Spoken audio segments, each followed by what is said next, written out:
Hi and welcome back to my channel. I'm excited to be sharing with you this review for the Progressive Workshop by Dr. Joe Dispenza. I had already done another review for the intensive workshop. Click on this eye here so that you can watch it. I will also link it down below if you want to follow up with that as well. So let's jump right in.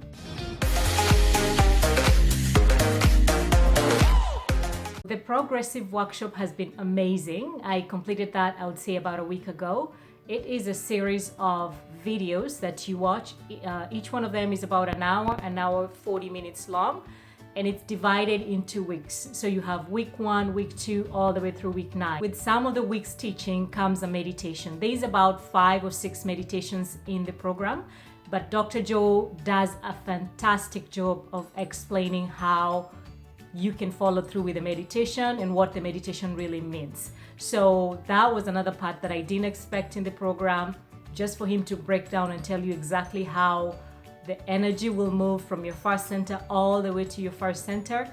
That was new to me, and I'm glad that I am now aware of that. And when I do my breathing exercises, I can feel the intensity of the energy as it flows through my body. So that was unexpected, but a very good surprise. So I'll lay it out for you. So week 1, it was all about introduction, all the things that he has talked about in his book, Breaking the Habit of Being Yourself, and also the intensive workshop. He just lays another good foundation onto that. Kind of a review, but you still get a few things that he will use to drive the points home. Week 2 was all about getting beyond yourself.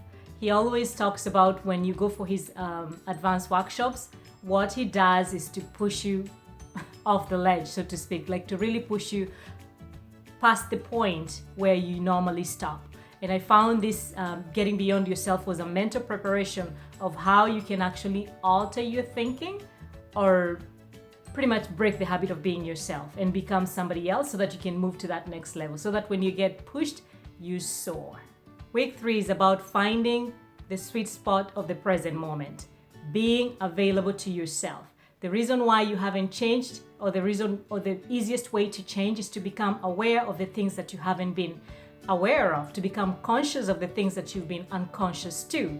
Where you put your attention, energy flows, and where energy flows, whatever it flows into magnifies. So you stop thinking the way you were thinking, all those limiting beliefs, you stop with that and start rechanneling your mind into the things that you want to support you. Week 4 is about tuning into the new potential. Now that you understand why you haven't changed or how to change yourself, you start tuning into the new potential. And he gives this example where if you're thinking about a job or a vacation or wealth or promotion or good health, you assign a letter to that. Let's say, for instance, I want to grow my YouTube channel and I'm channeling all my energy onto this. So I'll pick a piece of paper and put a Y on it. And when I put a Y on it, I start to feel how it would feel to be a successful YouTuber. And I align myself with those emotions and I go deep. What would it mean? How would it look like? What would I want it to stand for? And what are the people I'll be trying to reach? Like, you really go deep into what you want that particular thing to be. If it's health, you want to see yourself as a healthy being. You want to see yourself running and jumping. If you have grandchildren, you want to see yourself going out with your grandchildren. If you have children, you want to see yourself playing with your kids, being in your children's life, enjoying the things that you know you would enjoy in a healthy body. So once you start thinking about that stuff, you're reprogramming your mind, or you're sending your attention onto the things that you want. And in doing so, they will elevate, and that will be the dominant vibration of you. And that thing that you're looking for will find you. Week 5 is about the science of transformation. Dr. Joe does a perfect job of explaining and showing pictures and diagrams of how these wavelengths in your brain, like he's had a way of measuring them and showing you the coherence that happens when you align yourself and the incoherence that happens when you don't. So you have our default mechanism is survival mechanism, which means we are in a fight and flight high all the time. Like, we are always excited about stuff, we are nervous, we are tensed up. There's always that energy that's blocked within us. But when you start to release that, there's coherence that happens with it. And this is through very deep meditation. There's a few meditations that he's explained in the book. Amazing ways that you can actually understand step by step how everything is working, the whole science behind it, what you're trying to change in your brain, and what the results you should expect. Week 6 is about pulling the mind out of your body.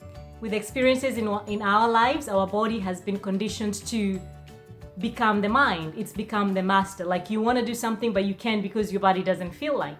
But now Dr. Joe shows you a type of a meditation where through breathing, you can pull your energies from your lower centers all the way to your higher centers and create a bigger magnetic field where you can draw energy from. And in doing so, you're liberating all this energy that have been stuck in your body, and you're releasing it and giving room for new creation. I understand how the body works. I understand the central nervous system. And I know when he talks about the survival and creation and autonomic nervous system, I have a good understanding of how that works. So I really like that he blends the science and the spirituality of all these things to kind of make you understand fully how your body works and how you can actually get long-lasting results, heal your body, get the success that you want, and be the best version of yourself, literally. Week 7 is about reconditioning your body into a new mind, a mind that will serve you, a mind that will push you and propel you to the things that you've always wanted.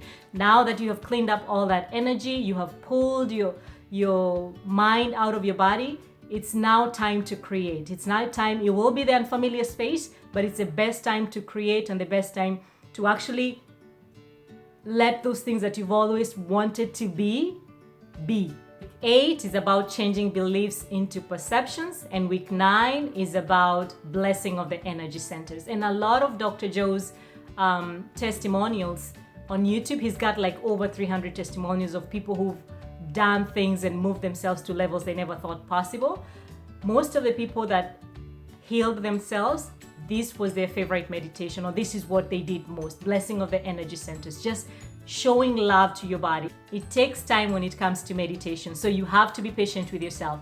If you manage to do 20 minutes, kudos to you. Keep going and keep staying with it, because that's where the power is. And Dr. Joe said something that really sat with me or resonated with me to a point where now I am a daily meditator. He said, how can you not do something, the one thing that really works? How can you not do the one thing that works? And that one thing is meditation, because you're able to silence your mind. And when you silence your mind, you can access some parts of your psyche, the blackness, or they say the blackness behind your eyes, and you just sit there. It's an unfamiliar space, but you being in the unfamiliar is the best place to start creating. It's like having a blank canvas, and now you're starting to draw your picture, the perfect picture of your life. I now meditate twice a day. One in the morning first thing when I wake up, and the second time I do it at night before I go to bed. And that serves me. I'm not saying anybody should do this. I'm just saying it works for me. And I can tell the difference of the days that I've meditated and the days that I haven't. So definitely something is working. I feel more calmer when I meditate. I feel more open to showing people love or to showing kindness. I feel less stressful. So a little bit of a testimony here. Just turning into new potential and opening myself to things that I know are possible. When he said the place where he says put a letter or put something that you're working on, or an emotion that you're working on that you really want to change, mine was lack. I felt like I was holding on to the poverty mindset, or holding on to the belief that money comes and money goes, money does not grow on trees, that type of stuff. And that was hindering me from moving forward. There were things that I wanted to do, but when I thought about the financial investment of it, I would cancel it out. Like, I'm the kind of person that walks into a store, and before you decide whether you like a piece of clothing or not, you look at the price. If the price is right, you like it. If it's not, then you put it away. But I was wanting to step away from that. So when he said, find an emotion that you want to change, so for me, it was lack. So I started to put my energy there, and every single time I would try to unravel that, so to speak, in my brain. Like, I'm trying to unmemorize that emotion and memorize something different, something that's going to support me, knowing about this, you can turn things into potential. So I go into the ATM machine to get my $100 for gas for the week. So I put in my card, and then I punch in the number that I want, and then it starts to count the money, like it counts, and then it and then it's time to get the money out. So I pull the first bills that come out, and then I realize there's more bills that are stuck on there. So I'm trying to pull them, because I have the other bills on this hand. I take them, I put them in a car so that I can have a free hand to pick the other ones that are stuck. So I'm like, oh my God, I'm not gonna get all my money.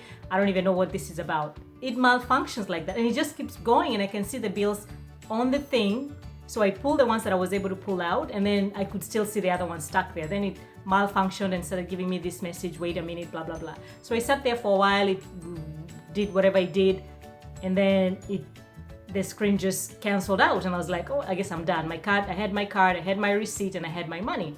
So I drove out of the ATM place, and I decided to count my money just to make sure I got all my money. So I look at the receipt says that I've taken out $100. But when I count, I realize I have $140. So I'm like, what is going on here? But I'm like, you know what?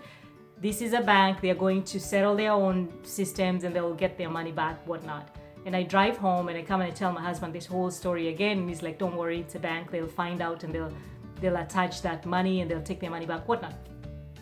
So I'm like, yeah, cool. So I go back to the car and I realized that there was another $60 just on I guess when I took them and I put them down, some of the money went everywhere. So I picked, and now I have $100 over what I wanted. My receipt says $100, but now I have $200. And I'm like, I don't know what this means.